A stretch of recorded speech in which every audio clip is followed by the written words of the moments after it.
Hello everyone, welcome to the Desolation Sounds Podcast. My name is Stephen Hook and this is a podcast celebrating everything to do within the world of alternative music, be that rock, punk, metal or extreme metal. Hey, how's it going? It feels like it's been longer than just 2 weeks since I've last done one of these. It's harder to record at the moment because we've got an extra body in the house. It's mildly temporary. We're all in the process of moving out, at which point, hopefully I should have my own place where I can record whenever. It's just getting to that point. Yeah, it's difficult. It's okay. Coming up with this week's show, we've got album reviews from Off With Their Heads, Fvneral Fvkk, Car Bomb, Nick Cave and the Mad Seas, Being as an Ocean, and Leprous, which is a good oof. But coming up, you can tell it's been a while. First of all, let's start the same way we always start, even when we're not on time. We're going to start with the news, and it's been a huge week of reforms, which we'll get to in a second. But first, I want to talk about Arctangent. It is the festival I most want to go to more than any other, even more than Bloodstock, and I really, really want to go to Bloodstock. It's the only festival consistently that gets praised upon better than Download, and it's in that hemisphere. I feel like it is breaking up to be one of the major festivals where Arctangent are still, because it's quite niche, it's still a little bit more underground, if that makes sense. Arctangent, though, still got, just released its first round of bands, so you have, starting from the bottom to the top, there's a few, so hold on to your butts. You've got Mountain Caller, Fvkk, Tank Engine, I don't know why I thought I was going to struggle with that, Brickville? As soon as I said I'm not going to struggle, fuck you. I think that says Luo, Vasa, Bodyhound, Boss Colloid, Kirsty's Metal Hands, which of course is the collaboration between Conjurer and Pine. They're not called Pigeon. Who would call them Pigeon? That's ridiculous. Stake, Alpha Male Tea Party, Svalbard, Ohms, Scalping, Quell vs. Kenny, Ghost, Racket Cannon, Frontier, Giraffes. Other way around, Giraffes. Earthtone 9, Rollins Marcy, Perturbator, This Will Destroy You, Amenra, Tesseract, Ishan, and their first headline that's been announced is Opeth. What a fucking great lineup that is. Holy butts. Who am I looking forward to for that? Ghost, the synthwave, industrial black metal symphonic thing. Really, really entertaining thing. I can't remember what the album's called, but it came out last year. It was unlike... I'm tried to get into the synthwave thing with Perturbator and... Oh, I can see the artwork, but I can't remember what they're called. Nope, it's gone. It's gone forever. I remember buying it, actually. Carpenter Brute, that was what they're called. I definitely did stop recording so I could go have a look. But Perturbator, Carpenter Brute, that sort of thing. I tried to get into that big synthwave movement that came up start of this year. I just can't. It's fun for the first song, but then everything sort of melds in together. Ghost, I think are a modern day or a new version of the algorithm, making something that's popular, start to get kind of stale, and then just gave it a kick up the arse and made it super interesting again. So very much I would be interested in seeing Ghost.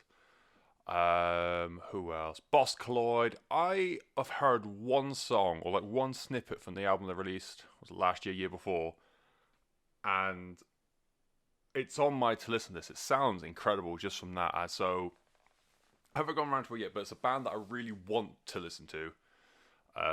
Definitely be looking forward to that. Kirsty's Metal Hands, that project. I found it really interesting for a post-metal band. It's an album where, and what obviously we're getting to the tail end of the year, album of the year list will be propping up pretty commonly. I've got 12 on the go. It's one of those albums where it will, I'm not saying it's going to be top 20 or not, it will place quite high in the overall scope of what I listen to. I've listened to over 100 albums this year. It was placed quite highly, but it's not really an album I go back to because I feel like something post-metal or something in that ilk, you need to sit down, take it all in, where I've got, stuff and or things going on. But really, really, really great album. High Spirits is still a song that I can think about in my head at a touch of a button. Well, not a touch of a button, just by thinking. That's how thinking works. So yeah, Cursing Metal Hands. I think that's the third year in a row that we're going to be doing that project. So I'm hoping that maybe one day we'll get a second album from it. So who knows? Svalbard will be great. I thought Racket Cannon was splitting up, but I might be mistaken. I've heard many, many, many things about that. So, or about the band, sorry. So I'd be interested in seeing Racket Cannon. Frontier, I like feeling like my neck's being snapped, so I'll be up for giving them a go. Earth Tone 9 are one of the first. Low key, you've probably never heard of this bands that I got into when they're on Tatuanasi. I think that's how you pronounce it. So it'd be really good fun. I thought again, another one that split up. Good to see them back. Rollo Tomasi, always fucking brilliant. That last album was insane. Ishan, I've been looking forward to. I wasn't quite high on Amir, or Amra, whatever it's called. I think it's Amir. I imagine it's Amir, not Amra. What was the album before that? Why do I suck at remembering things? Am I just in a constant state of having a stroke? Again, I can see the artwork. Arctis. Loved Arctis. The German word that I can't pronounce had a few good songs on there. I'll be totally up for giving Ishan a go, especially if they're backed by Leprous, which we're getting to. And Opeth. I've never been a big Opeth fan, quite honestly. And same with Tesseract, actually. Tesseract are a greatest hits band. Opeth. I've listened to bits of Blackwater Park and Ghost Reveries. I'd like to go back to them proper. But because they weren't really into the realms of prog, I sort of like just kept the arms with, because you know what I'm like. But as a whole, Arctangent is shaping up to be fucking beautiful. And I'd really love to know who does the artwork each year, because it's fucking stunning. So that's Arctangent. If you like your weird, proggy, posty, just weird shit, it is absolutely the festival for you. Yeah, it's down in Bristol. It's August 2020, in fact, the 20th to the 22nd of August next year. It's big things, bro. I think the tickets, like, for a 3-day event, like £150. Probably cost you more, well, probably cost me more to get to Bristol from where I am now. So yeah, top good things. And as I said at the start of the show, this has been a week of reform, so I'll just go, there's no particular order, mostly because I just write them down as I remember them. We'll start with Rage Against the Machine. They are doing a 2020 reunion world tour, and it's also going to coincide their first show back is going to be at Coachella. Weird spot, because obviously I grew up just after Rage Against the Machine called it quits. They came back, pretty much became a karaoke band, then went off again. From what I know of Coachella, which admittedly isn't a great deal compared to what I know about Rage Against the Machine, from the sounds of it, Coachella is everything Rage Against the Machine sung against in their prime. They have become the go-to for reunions. I think System of a Down and one other big metal band came back for Coachella. Yeah, from what I've seen at Coachella, it's very much a case of their natural progression from Glastonbury. You got Leeds, Reading, got Glastonbury, and then you got Coachella in terms of like the basic white girl with daisies in her hair festival thing. You know, Reading and Leeds is when you get out of college. Glastonbury is when you want to be like a hardcore druggie, and then Coachella is when you just want to like smoke weed and have a jolly old time. But white girl like. It's like going to Ben and Jerry's and getting cookie dough. That's on par. I don't know if I'd be well, actually, yeah, I would be interested in new music, because if they stay as aggressive and as angry musically as they did back then with like the current political climate and current climate, I think a new Rage album would be just pure anger. I was going to say pure rage and realize what I was going to say, but I'd be up for a new album. I hope they don't just turn into another karaoke band again, because there is that argument where if bands reform, they don't owe you anything. They don't owe you a new album. But I can see the point to that. But also at the same time, I know what I'd like and what I'd not like. because, from the face of it, you are a fan of music or like a fan of the band themselves. So I'd be up for it. If they just turn to karaoke, I'd get it, but I'd be a bit meh about it. But that was number one. Number two is, I don't know. I'll come back to number two because they're a bigger deal. We'll go to Creeper then. Creeper reformed. I believe, I didn't realise this until a couple of days ago. The show they came back with, I can't remember, the Fugitives or the Night, something like that. That first show back was precisely a year to the day when they all took their denim jackets off and said, we're totally breaking up. It's all legit like, at which point everyone said, sure, wink. Shut up, phone. Shut up, phone. Asshole.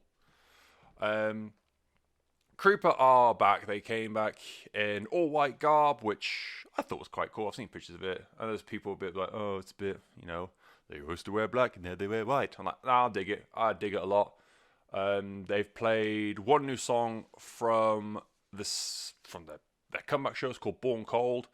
Bit more of a hard rock, heavy metal kind of riff in there. But you got the typical keys in there from Hannah and the big vocal choruses from Will. Very, very much looking forward to Creeper. I imagine a new album will be coming out by the end of next year. Jolly good things are brewing. Very, very happy to see Creeper back. I want to say I'm sad they disappeared for a year. If they needed the year off, they needed the year off. But it's just when you don't get an album from a band, and you start looking at what they've been doing, most of the time they are touring or got other projects going or writing and that sort of thing. It was been dead silent from Creeper. Even you got more information from Marmosets, because I think Becca's gone off to have a baby and do things like that. Because there's other things that go with having a baby. But the complete radio silence from Creeper had me worried for a while, but it's good to see them boys back and girl. Never forget Hannah. Number 3, King Diamond is a weird one to talk about because I've never once got into King Diamond, but he is a man who has gone through a fucking lot these past few years. If you're not aware of King Diamond, he used to also front Merciful Fate. Obviously, the best example of Merciful Fate is the medley that Metallica did. Metallica on Garage Inc. exposed people to a lot of different musicians, not least of all Merciful Fate, because that medley is insane. From there, King Diamond, and it's odd. He's everything black metal should be without actually playing black metal music. He is on the side of shock rock, but it's more like trad heavy metal. He's got a very distinct falsetto vocal. He's huge in the metal community, so I feel like I'm explaining King Diamond to people who already fully aware who King Diamond is. But the biggest thing about him recently is he went through quadruple heart bypass surgery, which you don't walk that off. All right, you can try. You'll probably fall over, but I'm sorry if you heard that. He's a very classic metal face. He's like, again, one of the few people outside black metal who adorns corpse paint and has like a bit more theatrics to his show. Came back with his first song in 13 years. It's called The Masquerade of Madness. It's everything I expected from a King Diamond song. It's going to be part of the album The Institute, which is coming out sometime next year. He also plans to bring back Merciful Fate as well, which would be cool actually, because I think they haven't done anything. Because I think he's split Merciful Fate up to pursue this solo career. Even though I think there's some crossover in terms of who's a member and who's not, but it's been even longer again since Merciful Fate were in the mix. So good to see him back. Good to see him healthy enough to start pursuing these other things. He's over 60 now, so fair fucks to him, the mighty King Diamond. And the last one, the biggest one by far, is My Chemical Romance, the emo post-hardcore Saints have finally returned after 6 years, 5 years, 6 years. I think it's 6.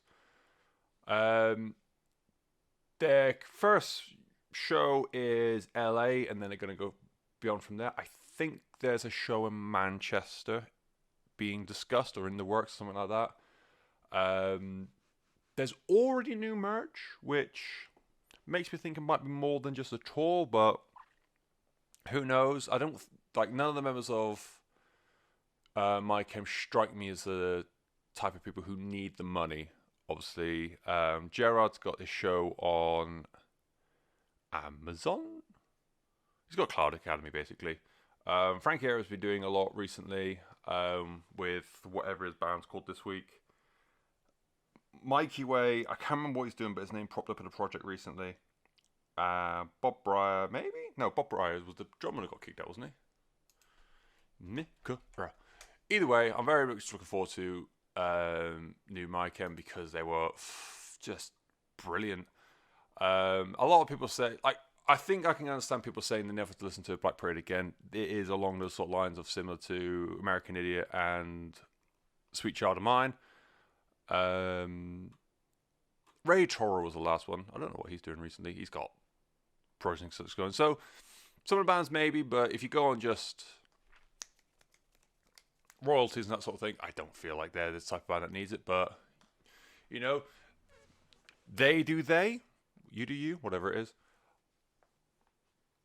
The biggest takeaway I've got from this, because I join in with everyone, like, harking back to emo days. I'm still in my emo phase, so I can't really comment, but a lot of people are like, there's a great TikTok of someone who, like, a green hair, which you don't realise into a wig. She's got it down by her side, and then the caption is My Chemical Romance Reform, and she spins it around and it becomes a massive emo phrase. I'm like, yes, all of this. There's a small pocket of people, and I'm going to pick on one gent in particular who, like, had to post it to Facebook because he's an edgy little shitbag. There's a community of people who feel like music fans are... How's the best to describe it?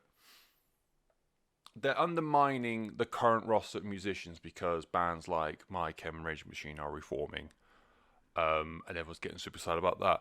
I believe it was Riley McShane of, at least of all, Allegaon, or Allegaon, I think it's Allegaon, who made a Facebook post basically going about how, everything I just said, fans are more wanting to commit to old bands reforming and being like a nostalgia act than actually give a shit about the current run of musicians.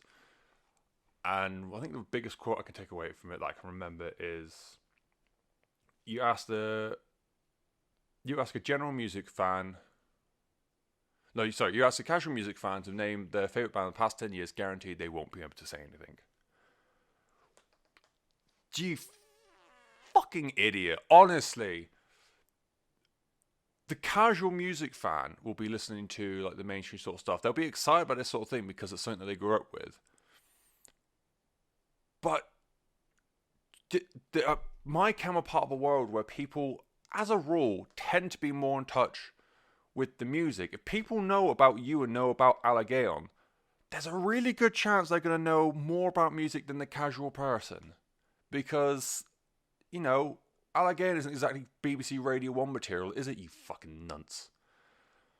And I hate that. I hate the idea that people are saying, oh, this new band's performing, nostalgia's going to win over than fucking merch sales.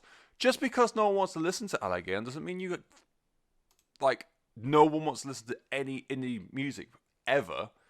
I'm doing a fucking show that's got Car Bomb and Leprous on it. Ask the average person who Car Bomb is. They'll fucking look you weird. I'm listening to an album called Fvneral Fvkk, for fuck's sake. It's such a stupid take. And, like, these nostalgia bands that come back, it is exciting because, like, people like me, I'm 25. I grew up with My Chem quite prominently, and I grew up past the point of Rage Machine being an active band. And the chance to, like, now that I'm a bit older, to have, and, you know, money, responsibility, all that crap. Now that I'm a bit older and I got the chance to, this band, like, broke away forever, what's that, they're coming back. yeah, you're going to have the nostalgists like me who are super into it. But that doesn't mean I'm not prepared to go back into the current crop of musicians. I'm wearing a palm reader shirt as I record this. It's such a stupid thought by a very delicate man. And oh my god, I think he's just a fucking dick. It made me so angry seeing that. And yeah, fucking, because no one wants to listen to Allegian. What else is he saying? Okay, yeah, I've never heard of half these bands. Continuum and Virulent Depravity. You play in a bunch of extreme tech metal bands.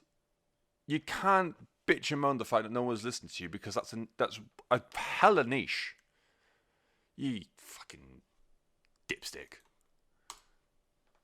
Right, I'm gonna just talk about music now because he just made me mad. And I also got a sandwich waiting for me that I can't eat because eating on a podcast is awful. We'll start with Off With Their Heads and their 5th album, Be Good. They are from Minneapolis in the Minnesotas. And they play a very straightforward, very, very, not classic, not 70s classic, but almost like a 90s classic punk rock kind of sound. And I'd never heard of them up until this album. But doing a little bit of digging, they are a very prominent and very popular in... I've written underground punk, and I don't mean like basement crust, power violence kind of punk rock. More like a very, like I said, a very normal sounding, very traditional sounding punk rock sound, but just not your Rancids or your Green Days or your Offsprings or anything like that. Just sit quite nicely, just below the surface, but consistently making good music. And it is the most punk rock sounding album I've listened to for quite a while. It's very bleak, it's a bit rough around the edges. Ryan Young, the vocalist, has a very distinctive gruffness to his voice, which is very, very, very appealing for me, because, you know, trying to get that level of like rashness in a voice doesn't happen too often. I feel like vocalists as a whole at the moment, outside like the extreme metal, tend to have super clean vocals at the moment. And there's a lot of really good guitar work. I did not write down the guitarist's name, but a lot of really great guitar work, and the little hooks that bring the songs quite nicely. The lineage of Off With Their Heads almost feels like it should be rooted in a more emo kind of band. Ryan Young, in his own words, has said that he didn't want to make an album about moping around and feeling sorry for yourself. So then, this is more of a forced acceptance perspective lyrically. And it's all about learning how to deal with mental health issues, personal issues. And it's something that Young himself has had to overcome in the years since the previous Off With Their Heads album. Which the last proper one was about 6 years ago. They've done like an acoustic album in the middle, but this is, you know, first quote unquote proper one. And yeah, from what I've seen written about, I think it's called Home, the previous album. What I've seen written about Home compared to what I've seen written about this, last album was very much a case of woe is me, everything is shit. Whereas this is everything is shit, but you best deal with it, sort of thing. And any context you need for the album is in the first few seconds of the opening song Disappear, which is a great song. It's chronicling the subject's inner turmoil before exploding into this huge, brash wave of rugged punk rock. And we'll have the lyrics right there. It will. I should have seen this from the start. I should have always been on my own. Now it's perfectly clear. I should have never stayed here. I should have just disappeared. That's a very, I feel that's quite a common thought process for people who deal with that with these internal mental issues, because it is a case of, is it best if you just not the big go away, but is it better if you just left the situation, let everyone to their own devices and fix everything else? Because are you just making things better? Are you making things worse? Yeah, that kind of thing. So it is that first thing of feeling sorry for himself, but as the album progresses, it's more about you know what, things are going to be shit whether you're going to be here or whether you're not going to be here. Since you're here, might as well make something of it. I might as well just get used to the fact that life is just going to be a cacophony of dicks just slapping you about the face. What I said before, the like elements of classic punk rock, they're there in force. The melody and flow to Let It All is brilliant. Same can be said for Severe Errand. And if you like punk rock with a little bit more bite to it, a little bit more just gets you going a little bit more, those first 4 songs of the album just go all the way intense. It's Disappear, Into Be Good, You Will Die, and No Love. They've got a pace and an energy to them that... I'm not saying like the rest of the album's like post-rock or something like that, but it's just... It has a bit more crunch to it, the first half of the album. It just goes a little bit harder, and then I feel like towards the end, a little bit more melody in there, a little bit more hooks that sort of like carry songs a bit better. Yeah, just for being kicked in the face and like waving your arms around ridiculously, the first half of the album, Italian hand kissing. Just the way like, and I said about the riffs, Young's voice just does work really well for this like punk rock setting. I couldn't really hear his kind of voice doing anything else. The drummer, Carl Manning, is an absolute fan-fucking-tastic job on this album throughout, where it's been like breakneck speed in the first half or a bit more melody in the latter half. He's just fucking brilliant. He really does a good job, and I'm glad to see like other reviews have picked up on him as well. The gripes I have with the album are kind of odd, I feel. Tear Me Apart has a weird... I couldn't not hear Roots Radical by Rancid in there. Like the pre-chorus into the chorus, a little bit of the verse, it just sounded like Roots Radical with like even less... Because Roots Radical, I wouldn't say, is a very scar song anyways for Rancid, but even less so, if that makes sense. And I just can't unhear that anymore. I heard it on the first chant, I was like, well, that's this song ruined for me forever. And I feel like if you're going to take inspiration from a song, I feel like this has done it too much to almost become like, not a cover, but like a re-lyriced cover, if that makes sense. And the other one that's really, really odd, and I don't believe I'm about to say this, but Ryan has a very good punk rock scream. It's not a kind of scream where you can sing with it, and you know, the same way like hardcore, post-hardcore do. It's in between breaks, so you do one riff and it goes into breakdown. Just before the breakdown, you've got this yeah kind of thing. Someone at some point has told him, mate, that scream you do, it's fucking lit, bro. And he's like, oh yeah, bro, I'm gonna do it all the time, bro. I have no idea this is how these people talk, but this is just for my own amusement. And because someone has said to him, the scream you do really kicks ass, he does it so much. And it got to the point where it almost became annoying. Like, first few times, like, man, he fucking nails that. But because it happens so often, it's like, just, we get it. Stop it. I can't, like I said, it was such a weird one to pick up with, but I just kept hearing it over and over again. And it was the same scream every time. I think that's what did it for me. It's not like he could do it high, he could do it low, he could do it whilst singing, that sort of thing. It was just this almost sound like a soundbite that it had pre-recorded and just kept pressing it every now and again.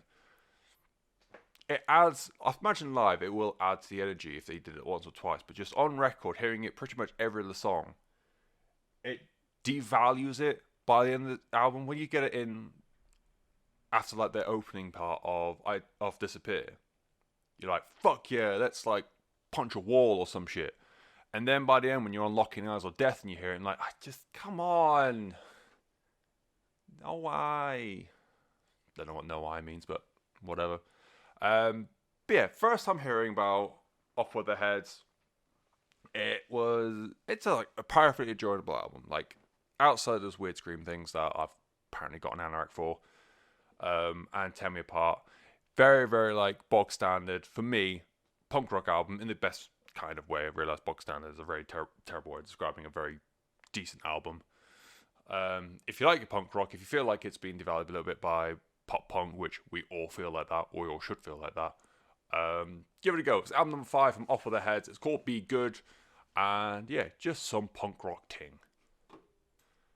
Next up then, we're going to the doom and gloom of Germany.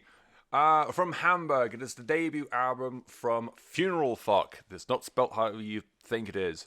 Fvneral Fvkk. So Fvneral Fvkk. The album's called Carnal Confessions, and they're a big, old, doomy bunch of bastards. Features members of various German underground metal bands, which I'm going to mispronounce. Fullness, Ophis, and Crimson Swan. I know that one because it's all in English. My opinions on Doom are pretty much on par with post-metal. You need to make it interesting to keep... It needs to be interesting to keep my attention because punk rock, yada yada. I couldn't say a doom metal band that I've previously been like, yeah, that's the album or that's the band. Like post metal, I was thinking about this recently. Janias are, and I'll talk about Janias in a bit more in a bit. They were the first outright post metal band where I was like, yes, this is how I'd like this to be done. And with prog, it was Leprous, a little bit of Mastodon. With doom as well.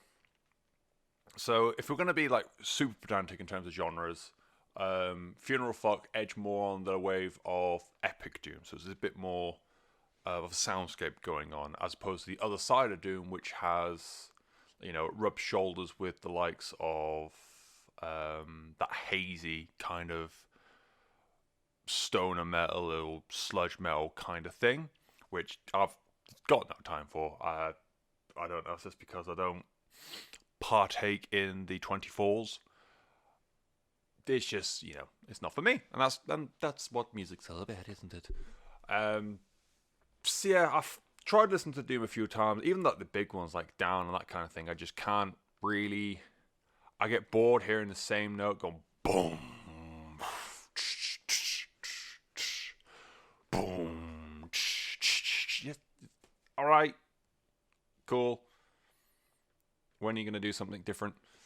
And yeah, so I was quite surprised when I was going through Bandcamp and I found Fvneral Fvkk just randomly botting around. I think it was Chapel of Abuse that they had as a lead single on Bandcamp, and I thought this is genuinely quite interesting. And I want to listen to something a little bit different to what I usually go to. Anyways, I think this year, for me, musically, is all about trying to find stuff outside my comfort zones. So yeah, here we are, Carnal Confessions. Going into it, like deep diving a little bit more into like the album and the lyrics and that kind of thing, I do find quite interesting. And I can't think of another example off the top of my head. Should have probably written something down. But I like it when bands take on this like pseudo-theistic approach to writing music and setting up the band. I think ghosts probably are like the easiest point of reference for nowadays. The artwork, the band's appearance, general imagery, and how they wear a thing has this sort of like dark religion aspect to it. Obviously, you've got I don't even know what iteration of the Ghost frontman we got, but obviously he's gone from a more like Pope-looking character to now he's a bit more like casual priest-looking thing, especially in the like Kiss the Go-Goat music video. Obviously, like the backing band are usually in cloaks and the plague masks. There's a lot of crosses, a lot of church imagery, that kind of thing. This whole thing where, on the face value, it's like this is all like religious inspired art, but with like dark gothic or satanic twist to it. I've always been intrigued by religion, and I love it when bands do this sort of thing. It just creates, like, you've got the idea of like, I use Catholicism or Christianity as like the easiest go-to because I know I'm Western, so I'm going to know more about that a bit. you've got this whole idea that religion and Christianity is a very pure thing, very, lots of white colors, very or light colors, golds, your yellows, your whites. It's all very, it's just all very pure looking things. And then to bring in, and obviously it's always talking about like rebuilding the spot, rebuilding the body, rebuilding the soul, being good to one's neighbor, yada yada yada. And then you bring in this like dark undertones to the band and to the music, and it's all like darker colors now. So you got your purples, your reds, your blacks, and everything's got like such a minor twist. Like the easiest one is obviously flipping the cross upside down. Stars getting flipped upside down to form pentagrams. Just like little replacing, like instead of like birds, you've got bats and that sort of. Just like little replacements here and there can turn something so holy and so wholesome into something quite dark and sinister. And then we get into the music side of things and how they still sing as if like it's Bible verses, but obviously it's more like dark subject matter. And yeah, I really find it interesting. I find it so compelling and so like it draws me in every time. And yeah, like I said, I think Ghosts are like the easiest go-to for the moment. Fvneral Fvkk do this splendidly. They are that broad description of Ghost, just amplified. Seeing photos of the band, they're all in cloaks again. The artwork of the album is a silhouette through a stained glass window. You got song titles like "Alone with the Cross," "When God is Not Watching," "Chapel of Abuse," and their lyrical wording as well. At night's darkening, 'neath the sheets I crawl, laying hearkening for his heavy steps sounding across the hall. It's not just like people don't talk like that anymore, do they? It feels very scriptury and very like versy. I think that's not a word. It does have this like religious undertone to it, and then it's all like compounded with very intense, super well produced doom crawl to it. As I said before, this is nowhere near that like hazy doom metal stuff that presides near the worlds of stoner metal or sludge metal. It is officially epic doom, so it's got like a bigger soundscape to really push it along. And a little bit more cleaner sound to it, despite the fact it's still super heavy. Excuse me. These songs sit terrifying, drawn out stories back with like a super imposing soundtrack. Musically, I found myself comparing it to Grand Magus, but just with an extra layer. You got loads of riffs in there. Go to the Hallowed Leech for undeniable proof of that. There's like riffs everywhere on that song. And it is a short song on this, so there's like, apart from obviously the opener, so just compacted everything in to like just do everything but double speed, and that's how you get heavy metal. Isn't that nice? But that extra layer though, whether it's an extra guitar to reinforce a riff, or a separate higher pitched riff that almost acts as like I can't remember what the song was, but there's a song in it where, well, probably was more than one, where they had like a higher pitched riff, and the way the second guitarist was playing it, it felt more like an organ playing in the background. Or if you look at like the layered vocal approach, it's more like a choir. Again, those like religious aspects or religious characteristics bleeding into a darker, more sinister musical production. And it really just set the album apart. That's what really drew me into Chapel of Abuse when I first heard it. It is every bit as religious, but everything as non-religious, if that makes sense, or more the darker side of religion. Vocally, the frontman, his name, or the guys he's going with, is Cantor Synodacus? Nope. Synodicus.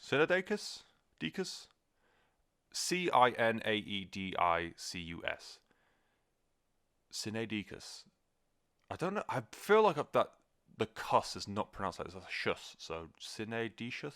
Either way, canter.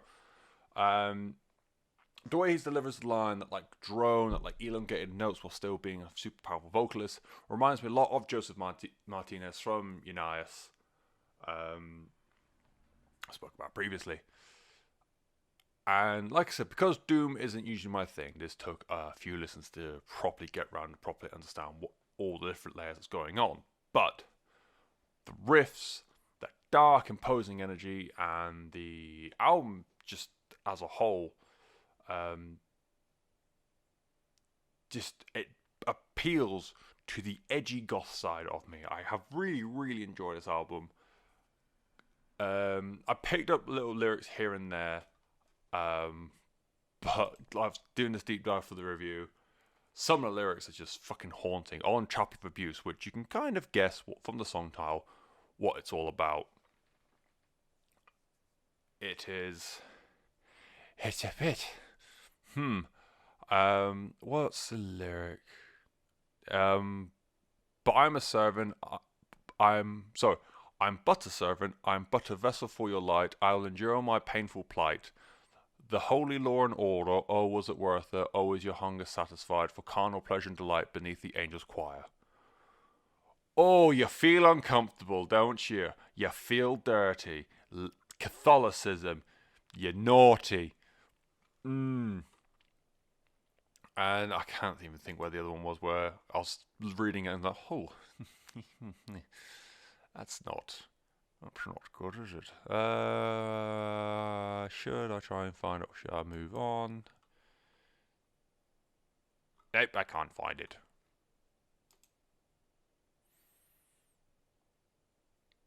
Yeah, oh well. But yeah, do give it a listen. Give it a read. Go on to their Bandcamp and look at their lyrics, because, yeah, you feel dirty, but this is a very, very good album. If you like your doomy, thump stuff, give it a go. It's called Carnal Confessions. It's by the band Fvneral Fvkk. And once again, spelling is Fvneral Fvkk. Fvneral Fvkk. I don't know why I want to say it like that, but I just really wanted to. I'm going to flick a light on because it's dark as balls in here. Ow. If my housemates come home, I don't want them to think I'm a fucking gremlin, which I am, but I have morals. Moving on to the third album of this week. It is, I really hope it's called Mordial, because that's what I've been calling it in my head all day. Because Mordial sounds silly, and I really hope it's not called Mordial now that I call it silly. It's Mordial by the band Car Bomb. It is their fourth album. They hail from Long Island in New York City. Nope, not New York City, just New York. They are a very, very, very, very, very angry mathcore band. Oh, so angry. But Car Bomb have a reputation of being one of the hardest working and most innovative metal bands in recent memory. They also sound like what would happen if you played Meshuggah at double speed, which is a terrifying concept. To say this is a frantically visceral album, I've written it down, I'm saying it out loud, it's a fucking silly thing to say because, duh. It is insane. There's so many turns and changes on this album that you just, on early listens, you just cannot fathom, you cannot prepare for. When the album starts proper on Fade Out, the early signs point to a lot of Meshuggah worship. The sound, the technicality.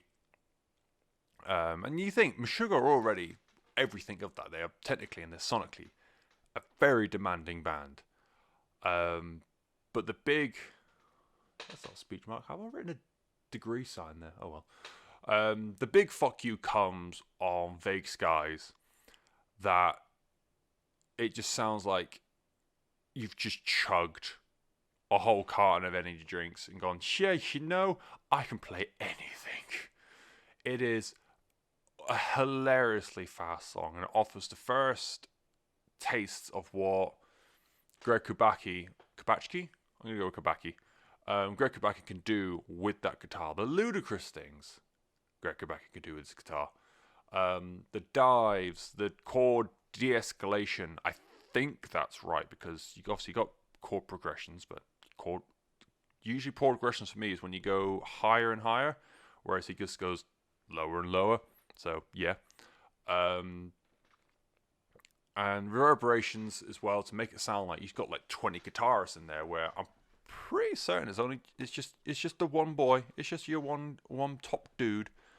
It's fucking insane. I don't understand what he does. You stop, because then Shattered Sky kicks in, and it's one of the most unsettling riffs in recent memory that I can think of.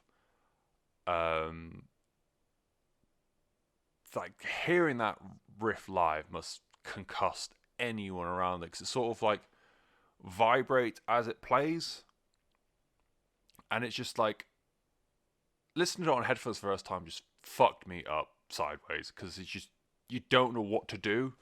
I've never really had a riff that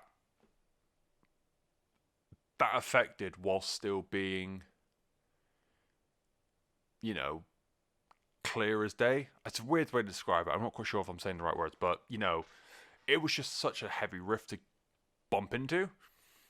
And then seeking to defeat the greatest enemy in himself, Greg then starts making fucking laser noises and Dissect Yourself.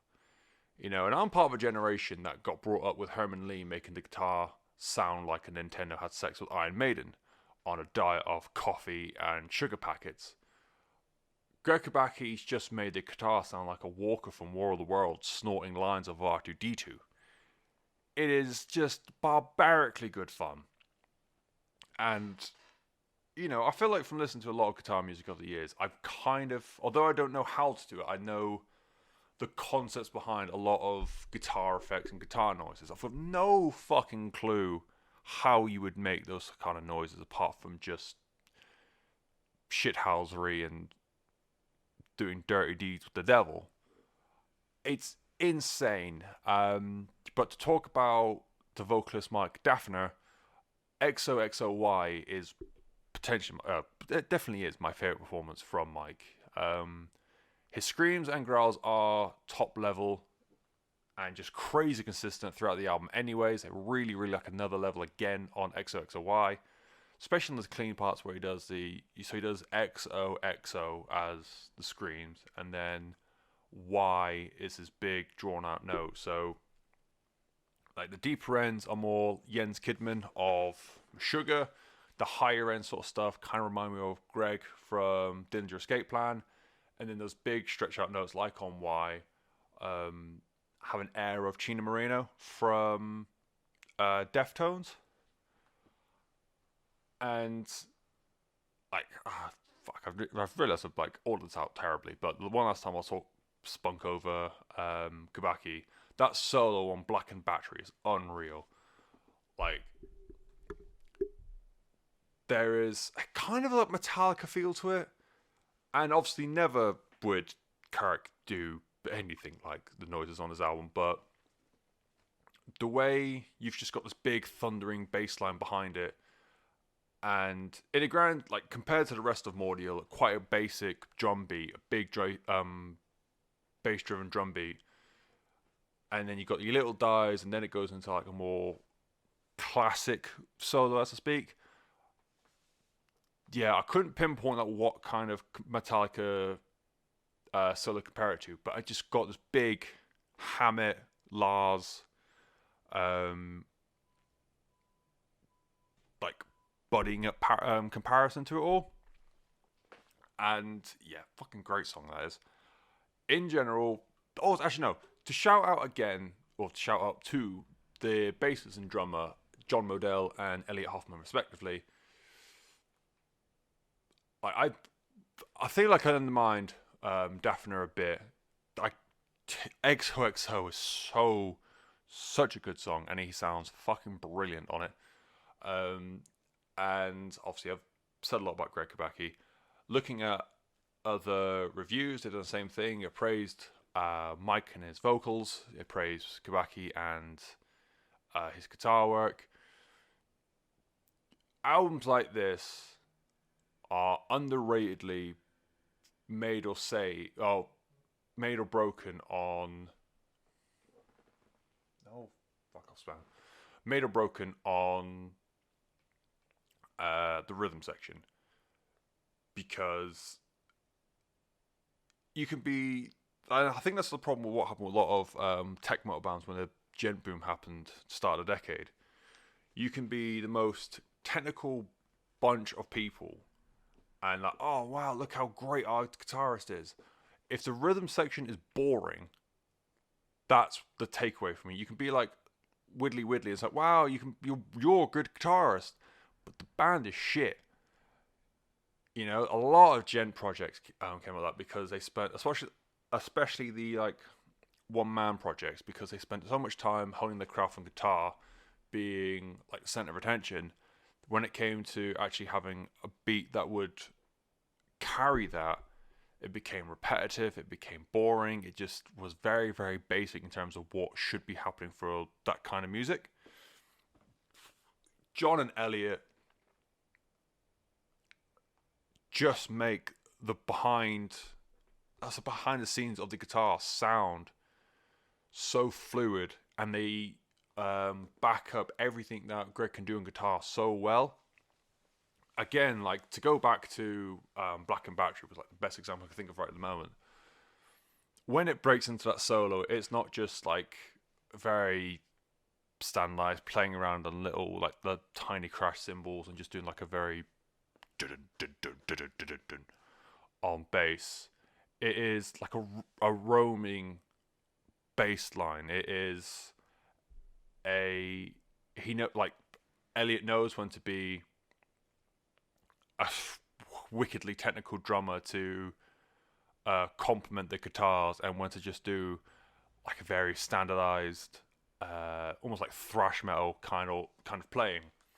So yeah, I think for every bit as good as Mike and Greg are, I feel like less people would be, and maybe not like less people would be involved, but less attention would be given to Car Bomb if it didn't have such an incredible rhythm section to go behind it. So this is my little shout out to John and Elliot. I think they did. I think everyone's done a fantastic job with this album, regardless of who's going to get the most plaudits from, you know, better music reviewers than I. If you are anyway convinced by this album, or by this review, sorry, it is very complex and it's very difficult. It's not just cathartic or some kind of release. It's full on aggressive and vicious music. This was the first time I've heard of Car Bomb for ages, and I've realized that the first time I heard of them was, I think it was their second album, which has got a weird, it's just random characters. So yeah, www blah blah blah. Yeah, so that came out in 2012. I've been aware of them since, but never really got into them because I thought, it's just, at the time I wasn't really into the uber extreme side of prog or math. So this for me was the first album of Car Bomb I've ever listened to. If you're like me, this won't sit with you first time. Like, what kind of music you listen to? If you listen to like the super extreme side of music, like black metal, death metal kind of thing, because of what Greg can do with the guitar, it's just, your ears or your brain's like, isn't what a guitar's meant to sound like. It's, you know what, you've got a pretty good idea of what a guitar should sound like. The effects you can do just make it very harsh on the ears, so it won't sit right for you first time. Give it the time it deserves, and you will find that Mordial by Car Bomb is a fucking hellaciously good album. And yeah, top quality stuff. It is album number 4 from Car Bomb, Long Island Boys. Super edgy, super aggressive, super technical mathcore, and all 4 gents deserve a very hearty golf claps all round. On to something now completely fucking different. Say hello to what's taken over to be the saddest album I have ever listened to. It is Ghosteen by Nick Cave and the Bad Seeds. It is staggeringly album number 17 from the Melbourne native, who is undoubtedly a legend of the music business. I wish I could sit here and say I know all this fun stuff about Nick Cave. Look at me with my knowledge, but this is the first time I've ever listened to a Nick Cave album. I've been wanting to go back on his back catalogue for ages, but excuse me, you know how it is. I think, like many people my age, first time I heard a Nick Cave song was Red Right Hand for the Peaky Blinders theme song. I'm dying a little bit because I just had coffee. And if you're like me, so I imagine, like, if anyone does listen to it, they will know who Nick Cave is and are fully aware of how big a deal he is. But if you're like me, never really listened to it before, he is a key figure in the world of alternative rock, post-punk, and gothic rock. He is I found he was a musician that got spoken about a lot. But again, I don't really think like I heard like Bad Seed songs on the TV, on the radio, that sort of thing. He was always like the indie darling, I guess, of the music world, despite being, you know, better than most mainstream musicians. And if this is your very first Nick Cave song, or Nick Cave album, sorry, just know that this is not indicative of that classic Bad Seed sound. Ghosteen is part 3 in a trilogy that began in 2013 with Push the Sky Away. It continued into Skeleton Tree, which came in 2016, and across the trilogy, obviously starting with Push the Sky Away, it evolved from that alt-rock style that Nick Cave and the Bad Seeds have become synonymous for. In Skeleton Tree, it started to blend in like an electro ambient kind of sound, and with Ghosteen, this is an ambient album with a lot of electronic elements in there as well.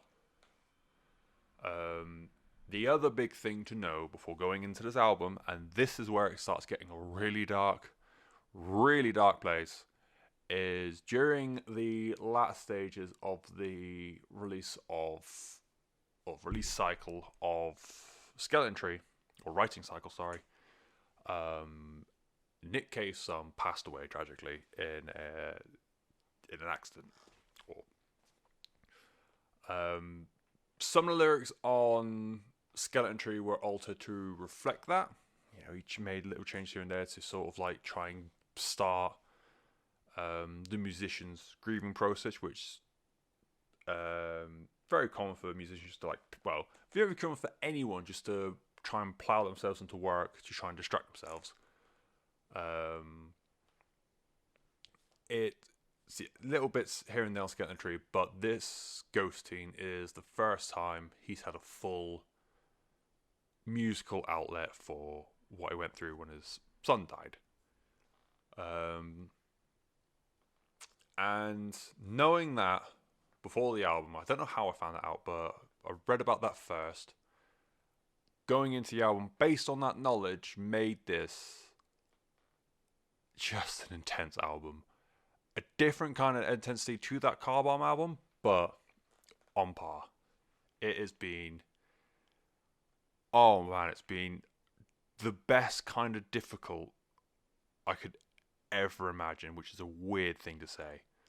The music is very delicate, and it backs Kay's naturally baritone voice brilliantly. That juxtaposition between voice and music is so alluring, and it's just, you know, very captivating. It is so emotional. Even the songs that aren't about, like, outwardly about his son. Like, he's a big Elvis fan, so you got the opening song, Spinning Song, all about the king of rock and roll, and obviously that boy Elvis. And it's a story about a king and a queen. They have the son, which is the prince. The king dies, and from them, like, from his body, like, a tree is grown. There's a nest, or like a story to that extent. And reading about the fact that it's Elvis completely threw me, because I honestly thought, like, this is more about him and his family. But there is the repeated line of and I love you and peace will come in time. And they're the little parts where you sort of, like, start sinking into the fact that this is Cave, it is grieving process, and like another song, Waiting for You, I want to well up and bawl my eyes out every time I hear Waiting for You. It is a very tepid piano with Cave very softly serenading over the top. It's a fucking beautiful song. But my God, will it make you have them feels. And, you know, in the playlist I've got for listening for each week, or in this case, each fortnight at the moment, Ghosting immediately followed on from Mordial. And going from that just attack of Naked Fuse into Spinning Song, it is, to say like running headfirst into a wall, it's that and then some, because you're amped up and you're hyped and you're angry, and then you got this where it is the Bruce Banner Hulk sort of thing, where to go from that big rage down to like this like very vulnerable human again. And I don't know if that's made the effect of the album even more. I doubt if it will, but just purely because like the context of the album is already horrifically sad. But it is very much two different worlds between this and Car Bomb. Duh. The heaviest part of this album, and potentially I've thought about this, I don't know if this is even like the heaviest part of this week, or fortnight, whatever. This is raw emotion. Like, this is raw, grief-ridden emotion from Nick Cave. Now, I'm not going to sit here and pretend to know or understand what Cave is going through or what he went through. I'm not going to say like, oh, because of this album, I know exactly every single emotion he's ever felt in his life because of what happened to his son. But the way he pushes out those notes, especially the like higher range falsetto stuff that he does, it's as if he's trying to push out every one of those emotions. Like when he starts singing peace will come in time on Spinning Song, it's just so very gentle and haunting in the way he sings it. And like, you've got other songs on there like Waiting for You, as I said before, Sun, Forest, Leviathan. The way he sings, he sounds like he's on the cusp. Like, I remember reading a Reddit post a while ago of naming some bands that the lead singer sounds like he's about to well up. And my go-to for that kind of vocal style was always Dan Campbell from Wonder Years, especially on I think it's called Palm Reader from Leprous, not like the album that followed Greatest Generation. I think it's called Place in Heaven or Piece of Heaven, whatever it's called. The song was Palm Reader, and the way he hits notes in that sounds like he's about to just get in the fetal position and sob. It's nothing on this. Absolutely nothing on this. Nick Cave is a fucking wonderful vocalist in the worst time of his life. And like the lyrics on this are fucking heartbreaking. Your soul is my anchor, I never asked to be freed. Well, sleep now, take as long as you need. The three bears watch the TV, and they age a lifetime, oh Lord. Mama bear holds the remote, Papa bear he just floats, and baby bear he has gone to the moon in a boat on a boat. As a spiral of children climb up to the sun, waving goodbye to you and goodbye to me, as the past pulls away and the future begins, I say goodbye to all that as the future rolls in. Oh my God! How do you comment on that? How am I supposed to be here as like an amateur reviewer and podcaster and all this McGovern? How is someone meant to comment on that?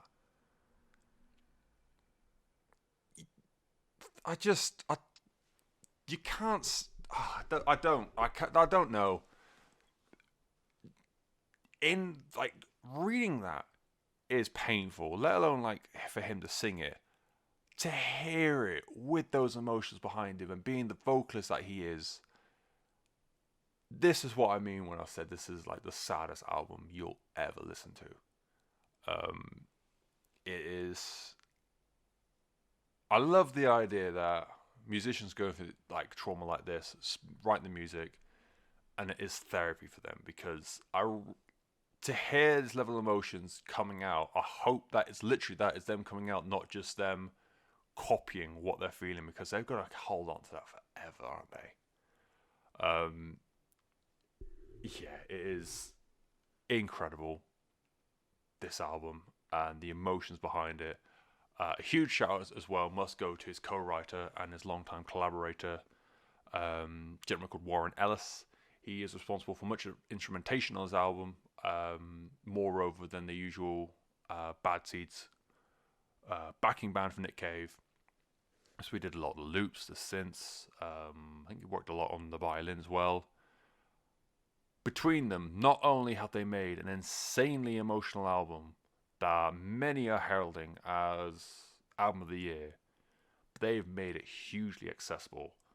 Ambient music is not a commercially viable sound of music. It is not mainstream in the slightest. You've got aspects of ambient bleeding into more mainstream stuff, so you can always say there's a crossover between ambient and post-rock. Post-rock's exploded the last couple of years in terms of being used with other things, so post-black metal, black gaze, that kind of thing. Touche Amore and Pianos Become the Teeth, blending it with post-hardcore. I can't remember his name. There's a Swedish gent who does like epic post-rock music. I wouldn't even know what to search to find his name, but just know he exists. He's fucking brilliant at it. So brilliant, I can't remember his fucking name, but I never can. And in terms of like more like ultra more mainstream stuff, I believe it's Lordi that uses like a lot of like darker ambient sort of stuff in her usually pop music. I believe it's her. Couldn't guarantee though. There is a big pop music. Yeah, I'm gonna say Lord. It's always with other things. It's like long, drawn out ambient style of music. You very rarely find, at least I can't think of a time where straight up ambient music was the go-to genre for a particular group or particular community. And they've made an album where anyone can listen to this.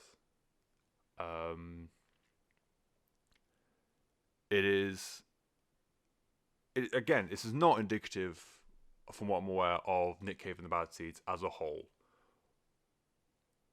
But they've made an ambient album that is over an hour long, hugely listenable, and you want to go back to it, and you want to listen to it again and again and again, because A, you want to hurt yourself from just listening to someone else's emotions, but it's so endearing. Well, not endearing, sorry, it's so captivating. And, you know, the whole album feels like a story. In the song, I think it's Leviathan, it's all about a Buddhist story of a young woman whose child dies, and then they take the child to Buddha, and they try and ask for like a new life, and you know, it's all about the story, like an overarching story. Is all about like death and like not getting over that, but accepting it, or what you do with it, and that kind of thing. Everything about the album, lyrically and musically, should not be appealing to like anyone outside niche musical areas, but Ellis and Cave have done a fucking wicked job, and it is a bleak and harrowing experience, and in the nicest way possible. I recommend it to absolutely fucking anyone, because I don't listen to ambient, even with all my like little niche music genres that I do listen to. I don't go anywhere near this sort of shit. I've tried, I find it boring, I move on. This though, I had to stop what I was doing just to take it all in, more than one occasion. It is unfathomably good, and you will cry. You will just feel the weight of the world. and it'll be. I don't know. I don't want to say it's been fucking great because it's not, because you're feeling sad, but the album's great. I hope it's therapeutic for him, just for his own personal benefit, but do give it a go.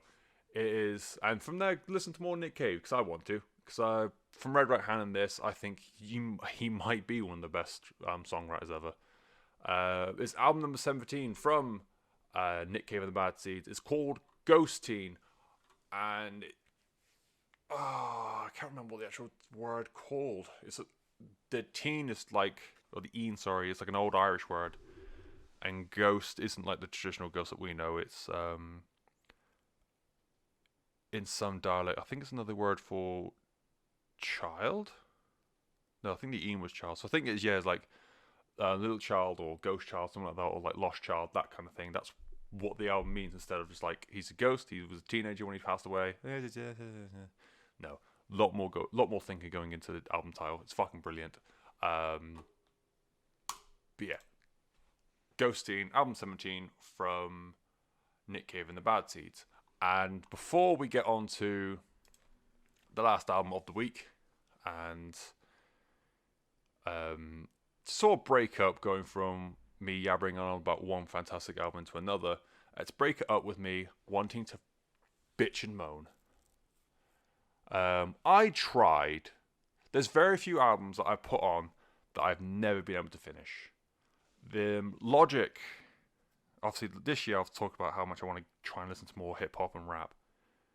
This year Logic released an album, I'm not even going to bother looking what it's called, Confessions of Something. And I couldn't make it all the way through that because lyrically it's fucking garbage. The beats are okay. His voice is kind of grating, but his actual lyrics are fucking trash. One of the songs called Wannabe, I don't know if it's like tongue-in-cheek or trying to take the piss out of someone, but it's literally just, I want to be famous, I want to be famous. The song he does with Eminem, the guy, is fucking dog shit. The lyrics on there are just utter bunkum. I hate it. I was still able, I never finished it, but I was still able to get further through that than I was for the latest Being as an Ocean album. It's called Proxy, and ANIMO story. That probably means something. It's album number 5. They're from Alpine, California, and they were a melodic hardcore band. Well, they are a melodic hardcore band. And I remember finding them when everyone was going about Pianos Become the Teeth and Touche Amore. I wanted to be super hipster and find something like that, but not that. So that's how I ended up finding Beers in Ocean, because it had a bit more oomph behind them while still having a lot of the melody and a lot of the post-rock influences in there, and it sounded super emotional. And I enjoyed the first album. Second album less so. Third album was actually really enjoyable. First album was more like the singles. Second album was okay. Third album was one I really enjoyed. The fourth album was the first time I can recall listening to an album thinking, on their own, these songs are quite boring, but as a album piece, it's brilliant. And that's when I started to wonder, like, what makes a good album? Is it an album where you can take any song and think, wow, this song's incredible, or is a good album where it's got to be listened to as a whole piece of music? Still not the answer. Love to hear what people think, but that last album, is it When Morning Comes? Something like that. It was, very, very good album. There was a bit too much like interlude tracks. I think there's only like 5 or 6 songs in there, and then 4 or 5 interlude tracks, which like takes away the pacing quite a bit. But they want to make this world, and want to make this atmosphere, this universe full of music, and that's completely fine. They've then taken away all the interludes, all the interesting parts that would make up their universe, and try to do like a more streamlined rock variation of their music. And what they've made is something completely fucking terrible. I honestly thought I'd accidentally put on the Blink-182 album again. There is nothing from this album. We're in a group chat with a few friends of mine who sometimes talk about music. And I put it in there. It's like, is anyone listening to this album? Am I just not getting it? And my friend the one guy I thought would completely love this, could only make it to song 3 before he switched it off and then gone back. I made it to song 5 and put it off. Thought, no, I've got to give it a go. Made it to song 3 the second time round, and I had to switch it off. I haven't even got up on my screen to like say what songs are which, but the new Being as an Ocean album fucking sucks. I don't understand.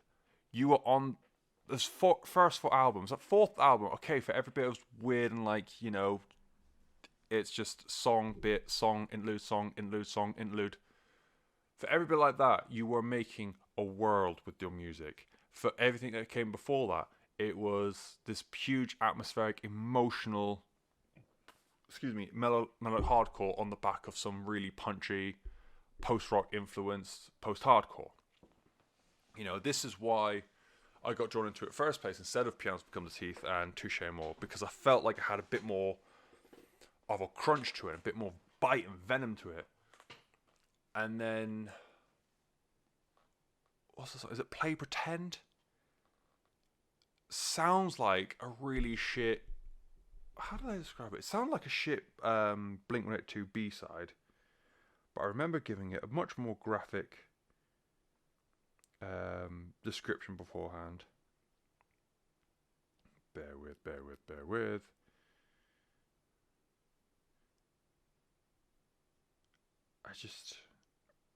I'm trying to like fathom more things in my head to describe it as, but it is. Here we go. It's like bad Blink-182 B-sides album. I'll try it again. It's like a bad Blink-182 B-sides album dipped in acne pus. That was my review of it. It's awful. And I hate it because I really enjoyed the last album. As I can easily get a great hits from those first 3 albums. Like the self-titled's fucking brilliant actually, like thinking back. And then they've made this. I'm sure in the grand scheme, like the Being as an Ocean universe and like fan base that song, it means something to someone, or like it has lineage somewhere. But it's outside of that, it's diabolical. I hate it. It's so woefully awful. Don't listen to it. Absolutely do not. I only put it on here because I thought I had to fill space. I realised I'm running over, and it is. It's over an hour long already. Stay away. I'm angry. I don't know if I'm completely done Being as an Ocean. I have to wait for the next album, but yeah. Just know bad things exist. And stay away from Proxy and Animo Story.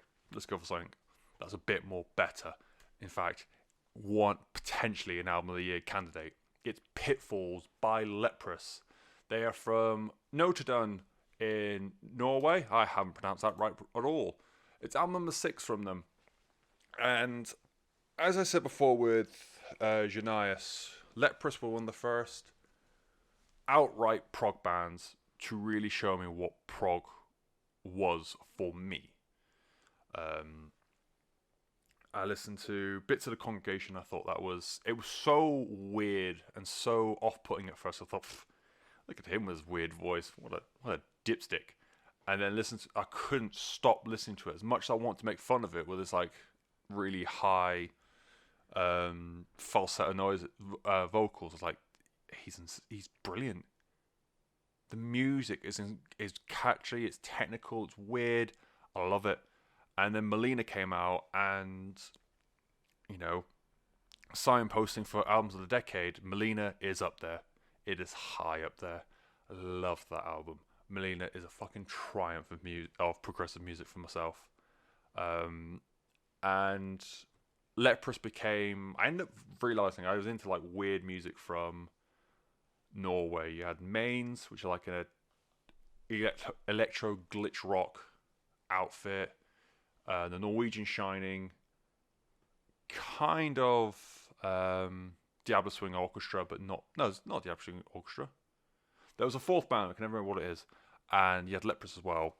Norway just bringing out the weird, insanely brilliant shit. So when it was announced Leprous got new music on the way, I'll post it on various social media, so I was very, very excited.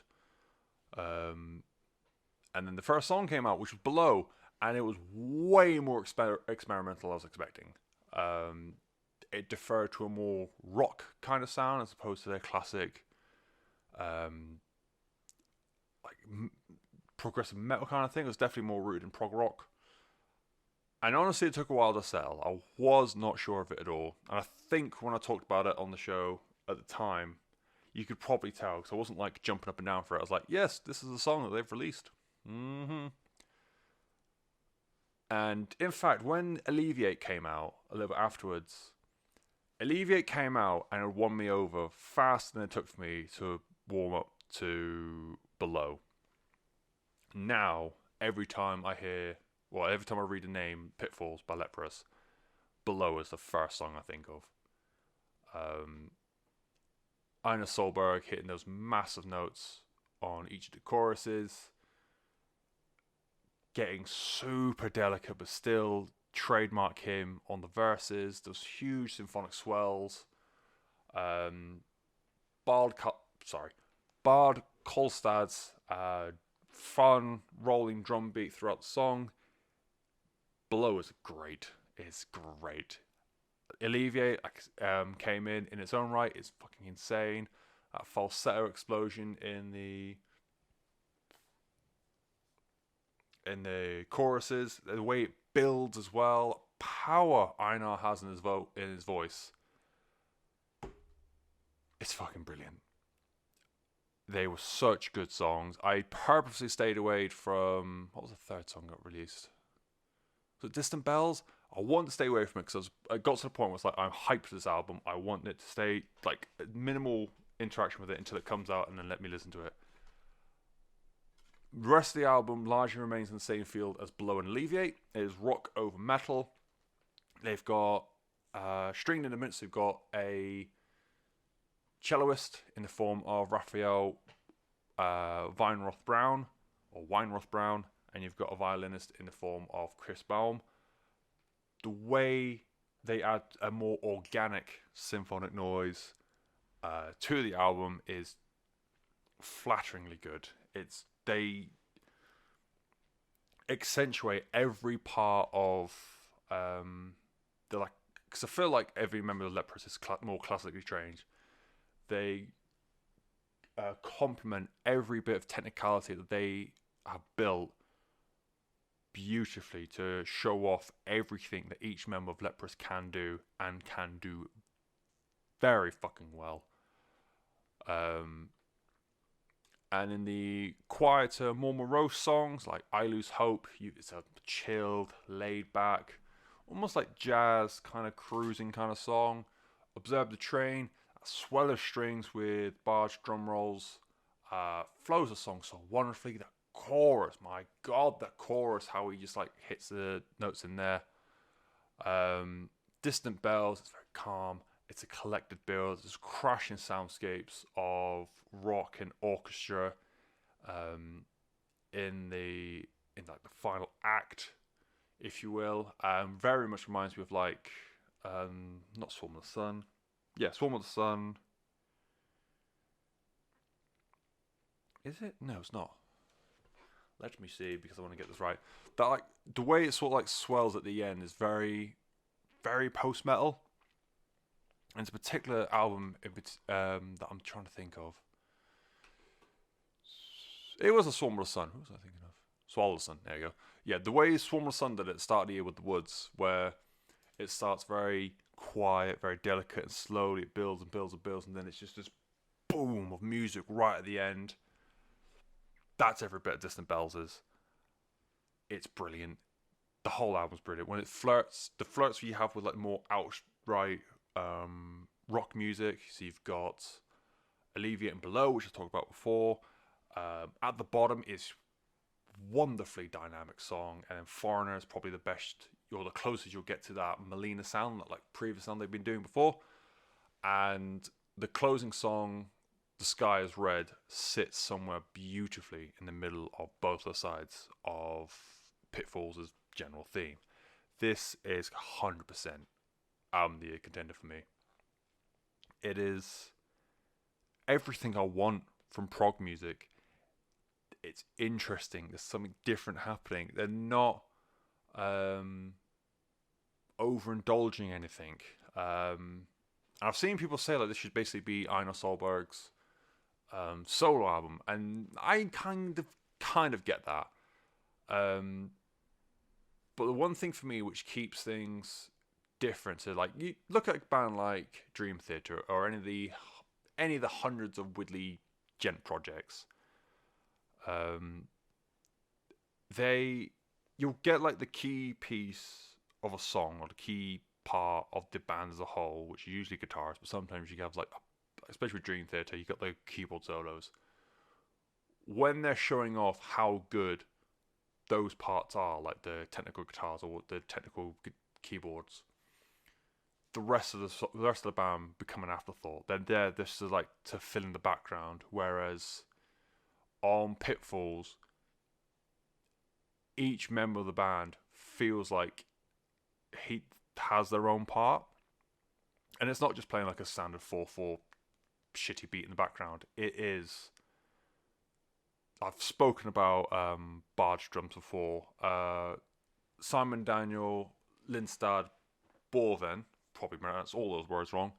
He's the bassist on the album. His little bass lines just flow and bounce off Einar and the guitarist Torrin Robbins. So it's just so wonderfully well. And like for that, I Lose Hope immediately springs to mind because I think like the bass is probably like one of the higher in the mix, almost like one of the co-lead with Einar in the song.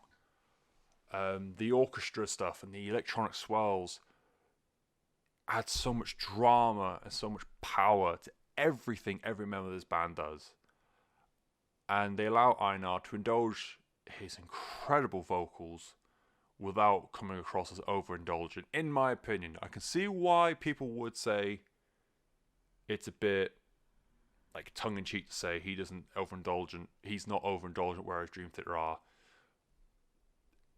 I can see the argument for why Einar could use this as a solo album, but every member of this band, I feel, has the right to be here and has the right to lay claim as a member of Leprous.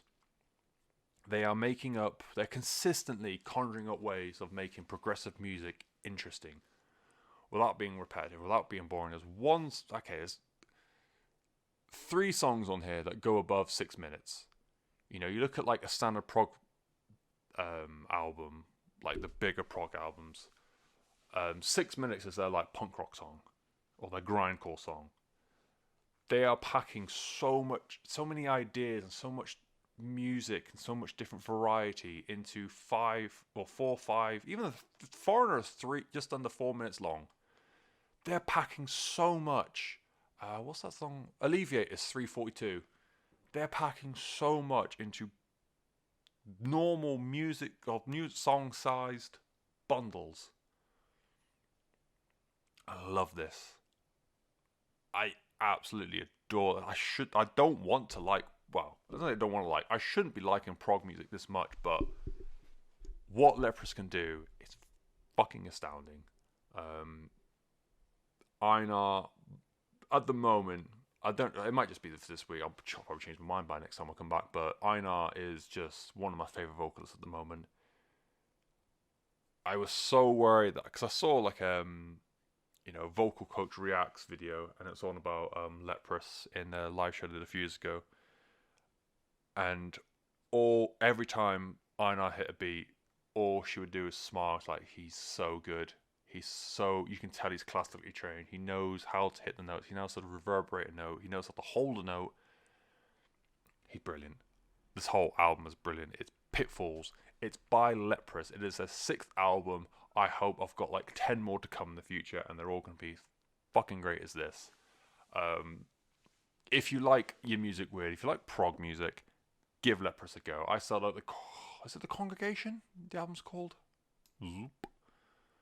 Yeah, I saw the Congregation. A couple songs from Cole. Properly dived in on Melina, and now obviously we're at Pitfalls. From what I read, though, one of the other reviewers for Pitfalls was talking about Tall Poppy Syndrome, which was their debut, and they said as far back as that, they were super interesting and fucking fantastic. So I've got fun stuff to go back and listen to. But yeah, that's Leprous, and that concludes this week. I have yabbered on for quite a while, and I feel like people are going to be home any minute now, so I'm going to quickly sign off. Next time I see you, which hopefully be next week, but you never quite could be too sure with me. Fit for an autopsy. Yep, not classic deathcore. Deathcore with a bit more death metal in there. From what I listened to, maybe a little bit more metalcore in there. Who knows? Emo Legends, Jimmy Eat World. There's a weird mixtape thing from Puppy. Didn't realise rock bands could do mixtapes. And you've got some more prog, more like genty side of prog, in Thornhill. And I might look at the Mike Patton avant-garde jazz album as well. Who knows? But that's all coming up next time I see you. I hope you have a jolly good time. Do get in contact with me about any of the points I've raised. What makes an album good? Is it singles? Is it a whole piece? Is Leprous the best thing right now? Is Nick Cave the saddest thing right now? Is Being as an Ocean just shit? Let me know. All the usual social medias at Desolation Pod. But until such time, have wonderful times. It's not Christmas. If you start saying it's Christmas, I'll come to your house and shank you. We'll go with that. I'm running out of things to say. I'm going to go make an apple pie. Bye.